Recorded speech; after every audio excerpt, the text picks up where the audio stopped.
Was it his destined part, only one moment in his life, to stay close to your heart? Thus begins Dostoevsky's novel White Nights. White Nights एक बहुत ही short और kind of romantic novel story है दोस्तोवस्की की, but it's still very profound and philosophy and has a philosophical touch. मैंने ये किताब पिछले साल नवंबर में पढ़ी थी, and it was during a time when I had to decide something that had a major effect on my upcoming life. I think books have always helped me to find a way through life and make choices that have affected it. Anyhow, तो start करते हैं Dostoevsky की इस book का review. मेरे ख्याल में उसकी ये वाली बुक एक रोमांस स्टोरी से ज्यादा है। सरफेस के ऊपर एक बस ऐसे लगता है कि एक प्रोटैगनिस्ट है जिसको हम ड्रीमर कहते हैं, उसके बाद एक लड़की है जिसका नाम नास्टेंका है, and they are the third guy who is shown to be Nastenka's first love. उनकी स्टोरी है, but it has its own profound meaning and relatability in a wide variety of context. Story start ऐसे होती है कि एक बंदा है और वो फैंटेसी के अंदर रहता है, यानी he doesn't live in the reality, he only fantasizes about things. Book के अंदर एक पार्ट है जहां पे जो ड्रीमर है वो नास्टेंका से बात कर रहा होता है और वो कहता है I have been in love with no one. ठीक है, यानी कि वो अपनी इमेजिनेशन में ही सोचता है कि मुझे somehow I would end up with some girl या कोई पर्सन और उसके साथ मेरी बात स्टार्ट हो जाएगी and we would start developing feelings and we would love each other. And there's also a moment of उसे क्या कहते हैं extreme loneliness that is depicted through his prologue. तो बेसिकली बुक का जो प्रेमिस है वो ये है कि एक बंदा है, उसको एक दिन एक लड़की मिलती है and they spend 3 days together talking about different things, and the dreamer develops feelings for the girl. काफी सिंपल सी स्टोरी है, but that's not how it actually is. Okay, जो ड्रीमर है ना वो लोगों से बात नहीं करता, वो लोगों से इतना मिलता नहीं है, उनको ऑब्जर्व नहीं करता। इसके बरक्स वो क्या करता है, वो डिफरेंट जो उसके थिंग्स है ना सराउंडिंग्स के अंदर, लाइक हाउसेस हो गए, कोई एनिमल हो गया, कोई प्लांट हो गया, उनको ऑब्जर्व करता है और वो बताता है कि वो किस तरह चेंजेस नोटिस करता है उनके अंदर। लाइक एक घर में पेंट चेंज हो गया, घर का बाहर का पेंट, तो वो उसको बता रहा होता है कितना वो डिसहार्टेंड होता है कि उन्होंने उसके दोस्त का कलर चेंज कर दिया, उसकी सारी खूबसूरती वो सारी डिस्ट्रॉय हो गई। तो बेसिकली एक काफी टचिंग पॉइंट भी है कि वो छोटी छोटी चीजों को नोटिस कर रहा है, but it is also somehow tragic कि वो लोगों से बात नहीं कर रहा। एक और पॉइंट है जो मुझे काफी अच्छा लगता है बुक के अंदर, वो ये है and how could you live and have no story to tell. और ये काफी प्रोफाउंड है, काफी एक बंदा अगर सोचे तो कॉम्प्लेक्स चीज है कि हमें लगता है कि हमारे पास ना कुछ ऐसा नहीं है हम किसी और को बता सकें, हमारे पास कोई ऐसी एबिलिटी नहीं है, कोई ऐसी स्किल नहीं है, कोई ऐसी अचीवमेंट नहीं है जिसको हम डिस्क्राइब करें और लोग उसको वैलिडेट करें या हमें दूसरों के मुकाबले में कुछ अच्छा फील हो। तो that's not how Dostoevsky views that you should view your life. आप जैसे भी हो, एज के जिस हिस्से में भी हो, आपके पास कुछ ना कुछ होगा, कोई ना कोई वाक्य होगा, कोई ना कोई बात होगी, ठीक है, जो किसी और इंसान के साथ बात कर सकते हो। यहाँ पे एक और मैं कार्ल जूंग को कोट करना चाहूंगा, वो कहता है learn all the theories but when you touch a human soul just be another human soul. काफी लाइक सिंपल सी बात है कि आपको तमाम चीजों का पता होना चाहिए, हेरी फेरी जितनी भी होती है उसका पता होना चाहिए, चीटिंग होती है, डिसीवमेंट होती है, आपको ट्रिक्स लोग आपके ऊपर यूज करते हैं उन सबका पता होना चाहिए। लेकिन जब आप किसी और बंदे के साथ इंटरेक्ट करो, किसी और बंदे से बात करो, आप एक इंसान के तौर पे बात करो, उसको मैनिपुलेट मत करो, उसके साथ ट्रिक्स ना करो, उसके साथ गेम्स ना करो, ठीक है, just be there with that person. Coming back to the book, तो बेसिकली स्टार्ट यहाँ से था कि ड्रीमर जा रहा है और वो स्ट्रीट्स में फिरा रात को, और उसको ब्रिज के ऊपर ना एक लड़की रोती हुई नजर आती है, तो उसके पास चला जाता है, उससे पूछता है क्या बात हुई है, और वो उसको बात करती है, डिस्क्राइब करती है, और फिर वो दोनों ना एक चीज पे पॉइंट एग्री करते हैं, फ्रेंडशिप के ऊपर। बेसिकली लड़की कहती है I could provide you friendship but you must not love me, fall in love with me.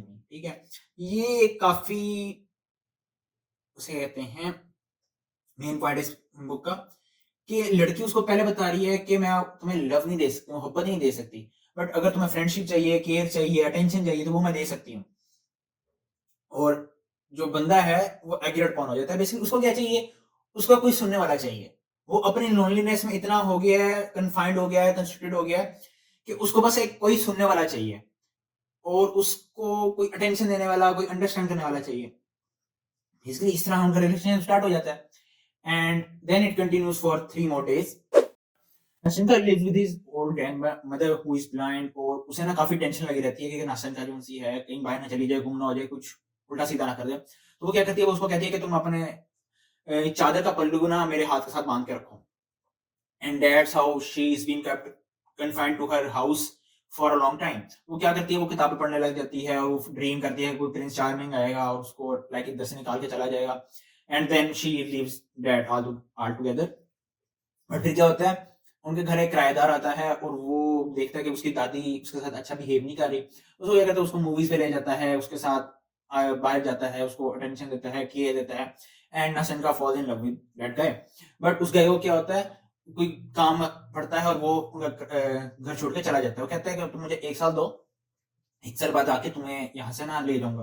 कहती है ठीक है। अब वो 1 साल गुजर चुका होता है और उसको परेशानी लगी होती है कि वो अभी तक वापस नहीं आया। तो वो उसको डिप्रेशन होता है या सैडनेस होती है, ग्रीव होता है, जैसे भी कह लें। ठीक है, उसको उसे कंफर्ट चाहिए होता है, सोलेज चाहिए होता है।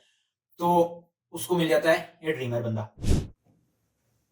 दूसरे दिन नासन के ड्रीमर को एक बात कहती है, how can he be like you the other guy, basically. तो कंपेयर कर रही होती दोनों को।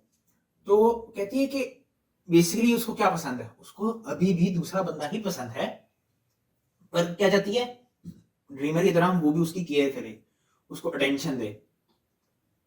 ये चीज है। और यहाँ पे इस वक्त ड्रीमर जो है वो उसकी मोहब्बत में गिरफ्तार होता है। लाइक वो कहता है, hand is cold, mind burns like fire, how blind you are. Naseem का कहता नहीं है, सोचता है दिल के अंदर। वैसे यहाँ पे ड्रीमर को पता चल गया कि वो उससे मोहब्बत करता है, बट लड़की उससे मोहब्बत नहीं करती। और जब वो ये कहती है, how can he be like you, तो एट द सेम टाइम वो उसको वैलिडेशन भी मिल रही होती है, but at the same time वो क्रश भी हो रहा है। Like she views him as an important guy, but she doesn't give him the same level of respect or love that she gives to the other guy. That's how all girls, most of the girls are. Like कई लड़के होते हैं like जो friend zone हो जाते हैं, suppose ठीक है, लड़की के साथ बातचीत कर ली, फ्रेंड जोन हो गए, एंड देन लड़की को कोई वो लड़का पसंद आ गया या उसको ऑलरेडी वो रिलेशनशिप में थी, इस तरह के तो वो हमेशा वही रहता है। He doesn't become that particular someone. Binding up the story, basically ये दो कैरेक्टर्स जो हैं उनकी एक डिफरेंट पीछे से बैकग्राउंड है, डिफरेंट साइक है। जो ड्रीमर है वो लोनली था, उसको एक सुनने वाला चाहिए था बेसिकली। जो नासेंका थी उसको अपने ग्रीफ से कंफर्ट चाहिए था, सोलियस चाहिए था, अटेंशन चाहिए थी basically for the time being, because 1 साल हो गया था और वो अपनी दादी से तंग आई हुई थी। और जो जिस बंदे से वो मोहब्बत करती थी वो भी अभी तक नहीं आया था। That's how the two end up, yeah, becoming attached to one another, and their story ends in a tragedy. Okay, story reveal नहीं करूंगा, but the point is and के ऊपर जो ड्रीमर है वो एक चीज नोट करता है, वो ये है, my God, a moment of bliss, why isn't it sufficient for whole of a man's life. तो ये एक इन इट सेल्फ एक बहुत प्यारी और खूबसूरत बात है। वो कैसे, लाइक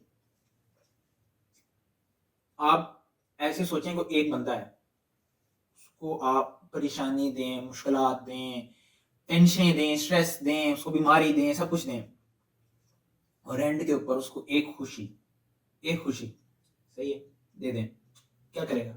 वो नहीं सोचेगा कि उसको कंपनसेशन मिल रही है या उसको सिला मिल रहा है, सही है।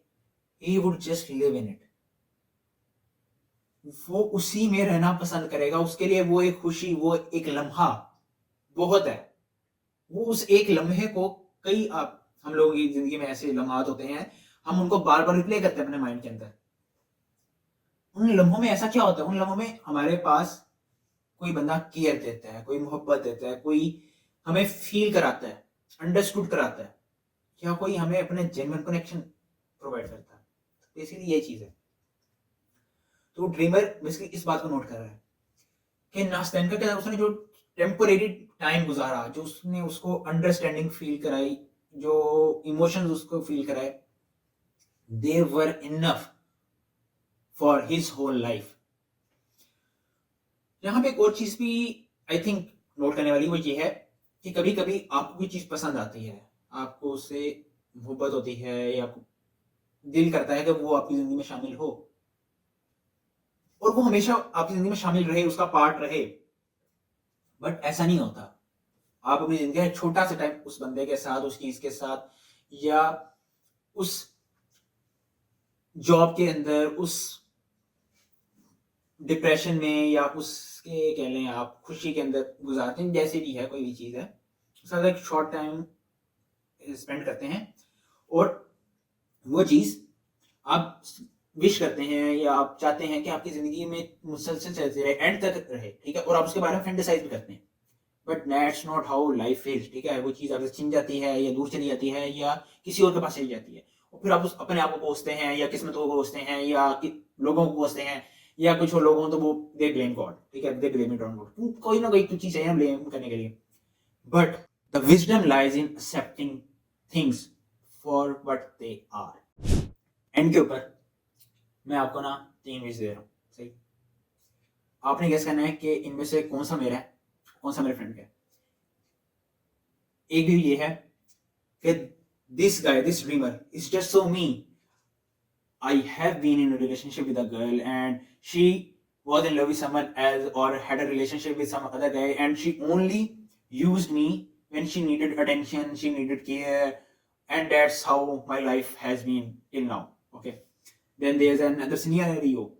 Basically, these two guys were both emotionally weak, and both were lonely and needed attention and care, and दोनों का एक दूसरे somehow they ended up together, और वो लड़के को फीलिंग डेवलप होगी, लड़की को फीलिंग डेवलप नहीं हुई, और उसका जब लवर वापस आया तो वो उसके साथ चलेगी। Oh shit.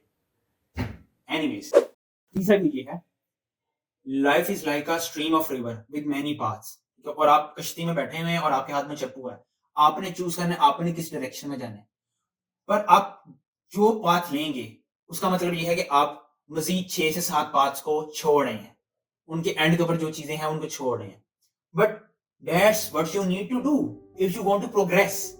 ओके, कभी कभी आगे जाने के लिए कुछ पीछे छोड़ना पड़ता है, कुछ वजन अपने आप के ऊपर से उतारना पड़ता है, और वो कभी कभी चीज वो होती है जो हमें पसंद होती है, जिसे हम चाहते हैं, मोहब्बत करते हैं, कुछ भी हो सकता है। लेकिन द पॉइंट इज वो ये है, you should be grateful for whatever time you get to spend with other human beings, for a thing you like or a person you like, जो भी है आपको शुक्रगुजार होना चाहिए, ग्रेटफुल होना चाहिए कि आपको उस बंदे का साथ मिला। कुछ दोस्त होते हैं, हम सब बिछड़ जाते हैं, हमारे साथ एफएससी के मेरे फ्रेंड्स हैं, मुश्किल से 6-7 ये भी तक साथ हैं, हम साल बाद भी इकट्ठे होते हैं। और यूनिवर्सिटी के फ्रेंड्स हैं, कई फ्रेंड्स फर्स्ट ईयर में बने थे, अब साथ नहीं होते, फाइनल ईयर में और फ्रेंड्स बने थे। मेरी हाउस जॉब स्टार्ट हो जाएगी, कितने के साथ रहेंगे।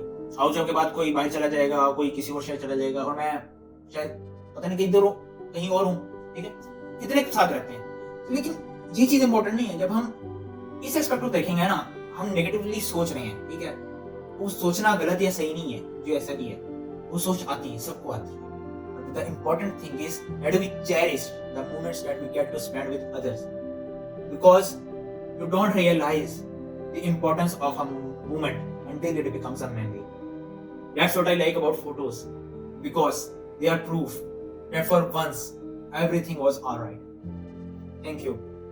वीडियो अच्छी लगी हो तो आगे शेयर जरूर करिएगा, और सब्सक्राइब प्लीज।